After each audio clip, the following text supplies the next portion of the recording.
रोज का वचन। रोज के वचन में आपका स्वागत है। दिन 133। न्यायों की पुस्तक अध्याय 16। न्यायों की पुस्तक अध्याय 16। तब शिमशोन अज्जा को गया और वहां एक वेश्या को देखकर उसके पास गया। जब अज्जियों को इसका समाचार मिला कि शिमशोन यहां आया है, तब उन्होंने उसको घेर लिया और रात भर नगर के फाटक पर उसकी घात में लगे रहे और यह कहकर रात भर चुपचाप रहे कि बिहान को भोर होते ही हम उसको घात करेंगे। परंतु शिमशोन आधी रात तक पड़ा रहकर आधी रात को उठकर उसने नगर के फाटक के दोनों पल्लों और दोनों बाजुओं को पकड़कर बेंडों समेत उखाड़ लिया और अपने कंधों पर रखकर उन्हें उस पहाड़ की चोटी पर ले गया जो हेब्रोन के सामने है। इसके बाद वह सोरेक नाम नाले में रहने वाली दलीला नाम एक स्त्री से प्रीति करने लगा। तब पलिश्तियों के सरदारों ने उस स्त्री के पास जाके कहा, तू उसको फुसलाकर बूझ ले कि उसके महाबल का भेद क्या है और कौन उपाय करके हम उस पर ऐसे प्रबल हो कि उसे बांधकर दबा रहे।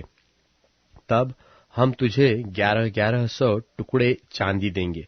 तब दलीला ने शिमशोन से कहा, मुझे बता कि तेरे बड़े बल का भेद क्या है और किस रीति से कोई तुझे बांधकर दबा रख सके।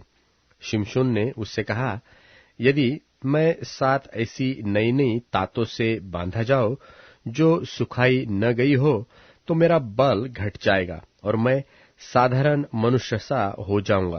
तब पलिश्तियों के सरदार दलीला के पास ऐसी नई नई 7 ताते ले गए जो सुखाई न गई थी और उनसे उसने शिमशोन को बांधा। उसके पास तो कुछ मनुष्य कोठरी में घात लगाए बैठे थे। तब उसने उससे कहा, हे शिमशोन, पलिश्ती तेरी घात में है। तब उसने तातों को ऐसा तोड़ा जैसा सन का सूत आग से छूते ही टूट जाता है और उसके बल का भेद न खुला। तब दलीला ने शिमशोन से कहा, सुन, तूने तो मुझसे छल किया और झूठ कहा है। अब मुझे बता दे कि तू किस वस्तु से बंध सकता है। उसने उससे कहा, यदि मैं ऐसी नई नई रस्सियों से जो किसी काम में न आई हो कसकर बांधा जाओ, तो मेरा बल घट जाएगा और मैं साधारण मनुष्य के समान हो जाऊंगा। तब दलीला ने नई नई रस्सियां लेकर और उसको बांधकर कहा, हे शिमशोन, पलिश्ती तेरी घात में है। कितने मनुष्य तो उस कोठरी में घात लगाए हुए थे। तब उसने उनको सूत की नाई अपनी भुजाओं पर से तोड़ डाला। तब दलीला ने शिमशोन से कहा, अब तक तू मुझसे छल करता रहा और झूठ बोलता आया है। अब मुझे बता दे कि तू काहे से बांध सकता है। उसने कहा, यदि तू मेरे सिर की 7 लटे ताने में बुने तो बंध सकता हूं। सो उसने उसे खुंटी से जकड़ा। तब उसने उससे कहा, हे शिमशोन, पलिश्ती तेरी घात में है। तब वह नींद से चौंक उठा और खुंटी को धरण में से उखाड़कर उसे ताने समेत ले गया।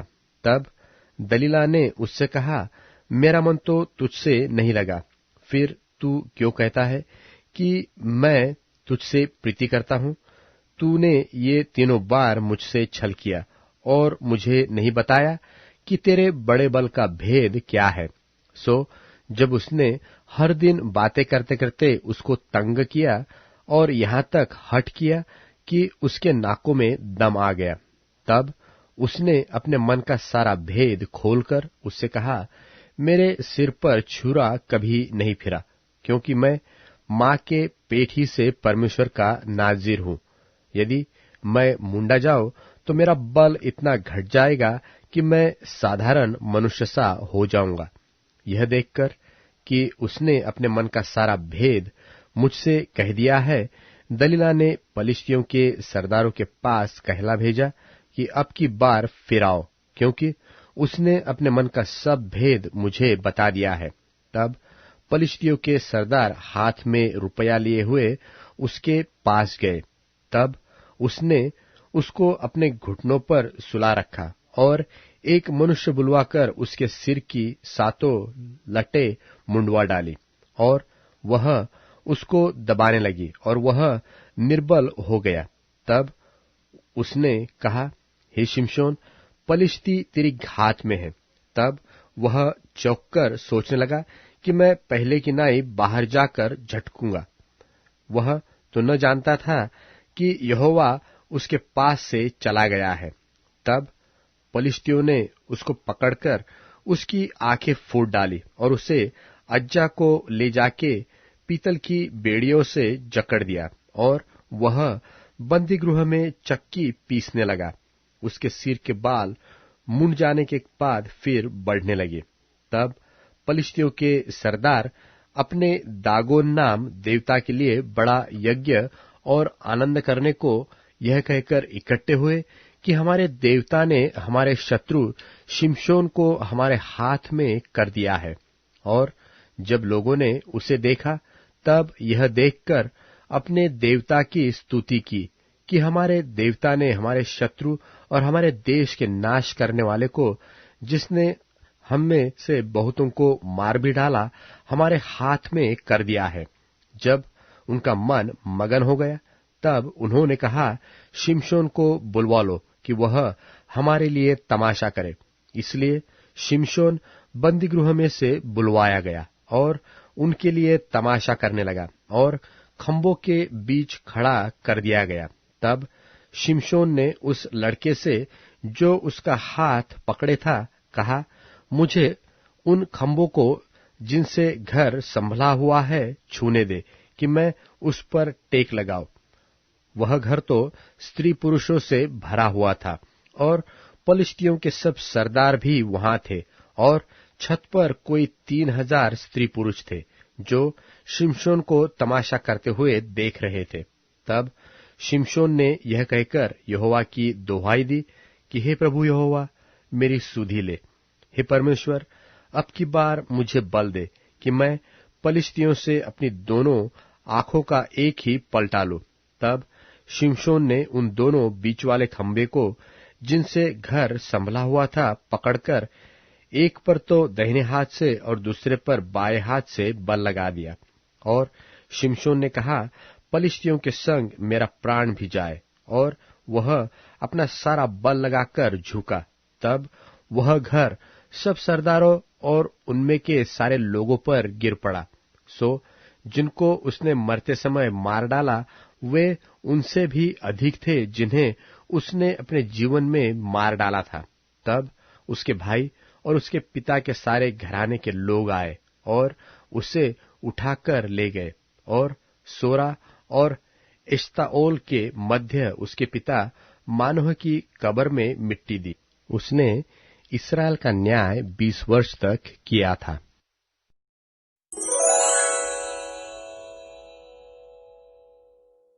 न्यायों की पुस्तक अध्याय 17। न्यायों की पुस्तक अध्याय 17। एप्रेम के पहाड़ी देश में मीका नाम एक पुरुष था।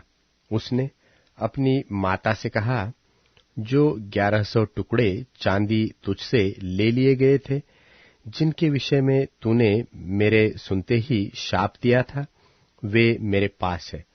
मैंने ही उनको ले लिया था। उसकी माता ने कहा, मेरे बेटे पर यहोवा की ओर से आशीष होए।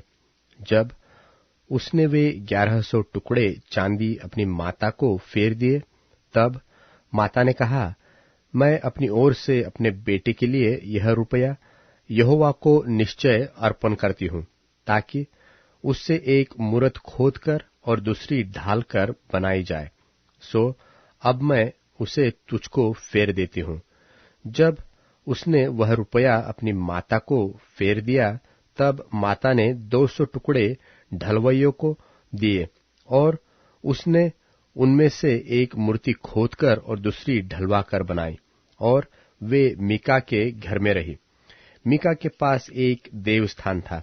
तब उसने एक एपोद और कई एक गृहदेवता बनवाए और अपने एक बेटे का संस्कार करके उसे अपना पुरोहित ठहरा दिया।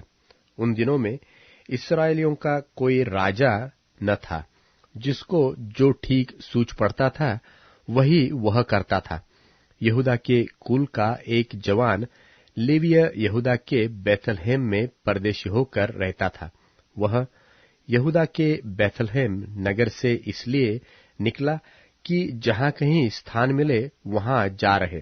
चलते चलते वह एप्रेम के पहाड़ी देश में मीका के घर पर आ निकला।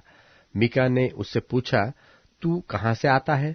उसने कहा, मैं तो यहूदा के बैतलहम से आया हुआ एक लेवीय हूं और इसलिए चला जाता हूं कि जहां कहीं ठिकाना मुझे मिले वही रहूं। मीका ने उससे कहा, मेरे संग रहकर मेरे लिए पिता और पुरोहित बन, और मैं तुझे प्रतिवर्ष 10 टुकड़े रूपे और एक जोड़ा कपड़ा और भोजन वस्तु दिया करूंगा। तब वह लेवीय भीतर गया, और वह लेवीय उस पुरुष के संग रहने को प्रसन्न हुआ, और वह जवान उसके साथ बेटा सा बना रहा। तब मीका ने उस लेवीय का संस्कार किया, और वह जवान उसका पुरोहित होकर मीका के घर में रहने लगा। और मीका सोचता था कि अब मैं जानता हूं कि यहोवा मेरा भला करेगा, क्योंकि मैंने एक लेवीय को अपना पुरोहित कर रखा है।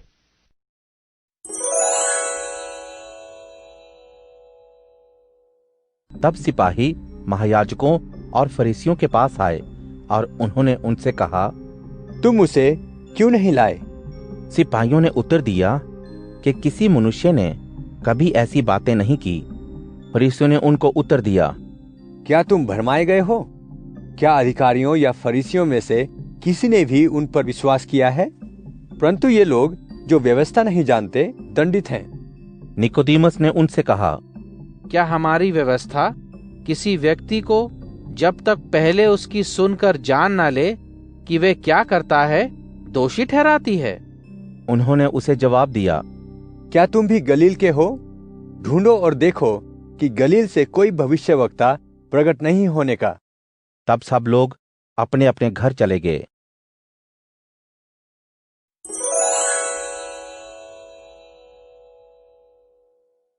यूहन्ना अध्याय 8।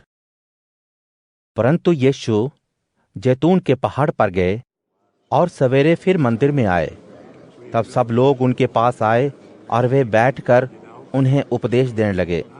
फिर धार्मिक पुरोहित और फरीसी एक महिला को लाए जो व्यभिचार में पकड़ी गई थी, और उसको बीच में खड़ा करके यीशु से कहा, गुरु, यह महिला व्यभिचार करते हुए पकड़ी गई है। व्यवस्था में मूसा ने हमें आज्ञा दी है कि ऐसी महिलाओं को पत्थरवाह करें। आप इस महिला के विषय में क्या कहते हैं? उन्होंने यीशु को परखने के लिए यह बात कही थी ताकि उन पर दोष लगाने के लिए कोई मौका पाएं। परंतु यीशु झुककर उंगली से जमीन पर लिखने लगे। जब वे उनसे पूछते ही रहे तो उन्होंने सीधे होकर उनसे कहा, तुम में जो बेगुनाह हो वही पहले उसको पत्थर मारे। वह फिर झुककर जमीन पर उंगली से लिखने लगे। परंतु यह सुनकर सब के सब, बड़ों से लेकर छोटों तक, सब के सब एक एक करके निकल गए और यीशु अकेले रह गए। वे स्त्री भी वहीं बीच में खड़ी थी। यीशु ने सीधे होकर उससे कहा, वे सब कहां गए? क्या किसी ने तुम पर सजा की आज्ञा ना दी? उसने कहा, प्रभु, किसी ने नहीं। यीशु ने कहा, मैं भी तुम पर सजा की आज्ञा नहीं देता। जाओ और फिर गुनाह ना करना।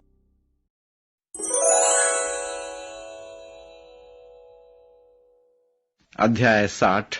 शत्रु के विरुद्ध सहायता के लिए प्रार्थना। हे परमेश्वर, तूने हमें त्याग दिया, तूने हमें छिन्न भिन्न कर दिया। तू क्रोधित था, अब हमें पुनः स्थापित कर। तूने धरती को कंपा दिया, तूने उसे फाड़ दिया और अब उसकी दरारों को भर दे, क्योंकि वह डगमगा रही है। तूने अपने निज लोगों को दुर्दिन दिखाए, तूने हमें लड़खड़ाने वाली मदिरा पिलाई। तूने अपने भक्तों को पलायन सूचक झंडा दिया है कि वे विनाश के पूर्व भाग जाएं।